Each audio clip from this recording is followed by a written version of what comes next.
Dragon Ball Z Sagas is considered one of, if not the worst Dragon Ball game in the franchise's history. Saga sits at a mediocre 49% on Metacritic. I wonder, is it really as bad as the reviews say it is?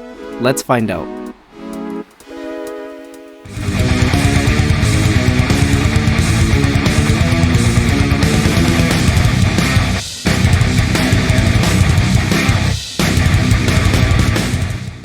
To provide a brief overview of Dragon Ball Z Saga's history, the game was launched on March 22, 2005.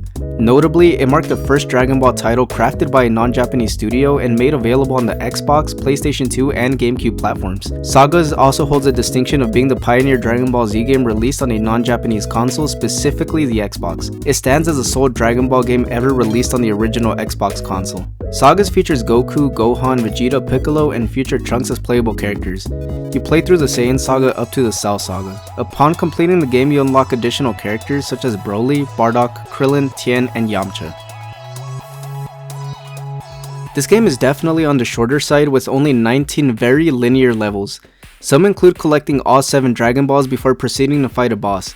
You also need to collect Z coins to be able to upgrade your character, and the upgrades are universal, meaning if you purchase an upgrade such as a special attack, it applies to all characters you play as moving forward. To be very honest with you, as much hate as Sagas gets, I honestly enjoyed my time with it. Not sure if something is wrong with me, but I didn't think it's as bad as I've heard. This is possibly due to the fact that I've played games like Batman Beyond Return of the Joker that left a long-lasting sour taste, and anything is better than that shit. This game is definitely a guilty pleasure game for me. I enjoyed it, but it's not a good game. Let me explain. Let's start off with movement. The movement is very strange and limited.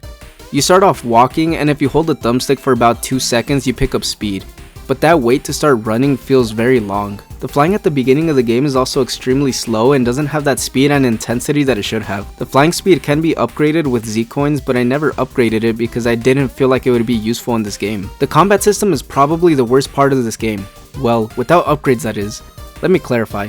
You have the option of locking onto an enemy. Once locked, your movement is limited. Moving the thumbstick while locked on will allow you to flip back or sidestep to avoid attacks, but it feels very clunky and slow. Closing the range on an enemy and they will start pounding you. Combat is a waiting game. Block 4 or 5 hits and retaliate with your own combination. It's a very boring system, but once you add upgrades such as a combo breaker, teleport, and the ability to throw your enemies, the combat is better than its original state. Obviously, a 3D beat 'em up should have good combat from the get-go, but in Saga's case, it doesn't get better unless you put a bit more time into it. Speaking about the upgrades, I didn't feel the need to unlock any more than the upgrades I just mentioned, and one combination. The game is that easy. Hold up.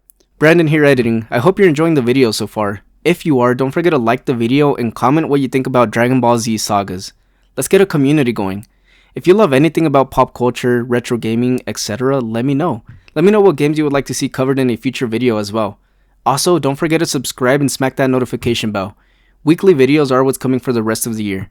I want to hear your experiences, opinions, and suggestions for the games being covered. Your voice and opinion is important and will be what crafts the future of this channel.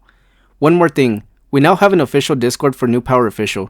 You can find the link to join in the description below. I would love to meet you guys, get to know your opinions and awesome gaming stories, and to game with you guys. Once again, thank you for checking this video out. I love y'all, stay blessed, now on with the video. Like I mentioned, Dragon Ball Z Sagas covers the Saiyan Saga through to the Cell Saga. The way the story in the game is represented is by showing snippets of the anime.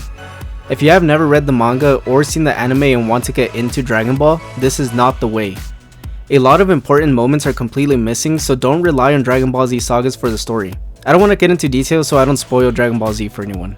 The boss fights in Sagas are, in my opinion, the best part about Dragon Ball Z Sagas. They're not great by any means, but they do enough from the rest of the game to make it feel like something somewhat new.